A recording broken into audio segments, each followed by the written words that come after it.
Mixed question of fact এবং ল। আইনের ঘটনাগত আইনগত প্রশ্ন, যেমন ধরেন একটা আপিল আপনার 30 দিনের মধ্যে ফাইল করার কথা বলা আছে বা 60 দিনের মধ্যে ফাইল করার বলা আছে, এটা হলো কোশ্চেন অফ ল।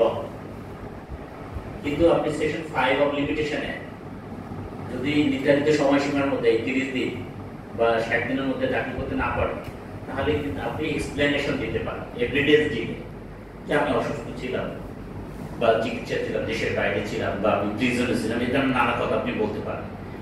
এইটা হলো আপনার ফ্যাক্টস। 60 দিনের মধ্যে দাখিল করতে হবে, এটা হলো ল। আর আপনি হয়তো 60 দিনের মধ্যে পারেননি, তার একটা এক্সপ্লেনেশন দেবেন, সাফিসিয়েন্ট কজ এক্সপ্লেন করবেন, এটা হলো ফ্যাক্টস। এই জন্য আপনার আপিল যদি 3000 দিনও বার্ড হয়ে যায় অথবা 100 দিনও বার্ড হয়ে যায়, এই শুধুমাত্র এই লিমিটেশন গ্রাউন্ডে কোনো আপিল নট অ্যাডমিট করা যাবে না, কারণ এটা হলো mixed question of fact and law. কারণ আপনি যখন আপিল হিয়ারিং হবে তখন আপনি অ্যাডিশনাল এভিডেন্স দিতে পারেন, অথবা ক্রিমিনাল আপিল 428 দ্বারা আপনি এটি রিমান্ডে চাইতে পারেন, আবার নতুন করে অ্যাডিশনাল এভিডেন্স দেওয়ার জন্য প্রেয়ার দিতে পারেন, তখন হয়তো আপনি এই পয়েন্টে এক্সপ্লেইন করতে পারেন।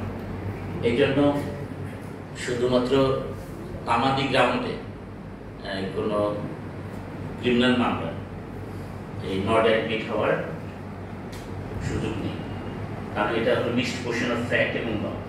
যেহেতু ফ্যাক্টস আপনার এক্সপ্লেইন করার সুযোগ আছে, আপনি এভিডেন্স দিয়ে প্রুভ করতে পারবেন যে হয়তো যিনি আপিলেন, যিনি জেলখানায় আছেন, অথবা কোনো ন্যাচারাল ক্যালামিটির কারণে তিনি আসতে পারেন, বা রাজনৈতিক গোলযোগের জন্য তিনি দায়ের করতে পারেননি,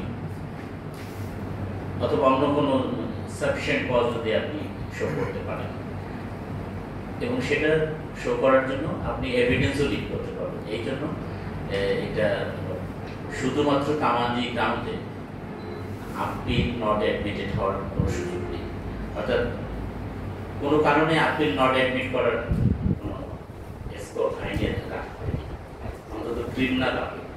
আর সিভিল আপিল ওই দুইটা গ্রাউন্ডস, আপনার জাজমেন্টের রায় ডিগ্রির কপি আছে কিনা, আর আপনার মেমো অফ আপিলটা সঠিকভাবে ড্রাফট করা হচ্ছে, এই দুইটার বিষয়।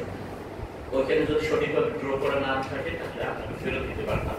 আপনি যদি ফেরত নিয়ে কারেকশন করে দেন তাহলে আবার অ্যাকসেপ্ট করতে, আর যদি না করতে তাহলে রিজেক্ট শব্দটা আছে।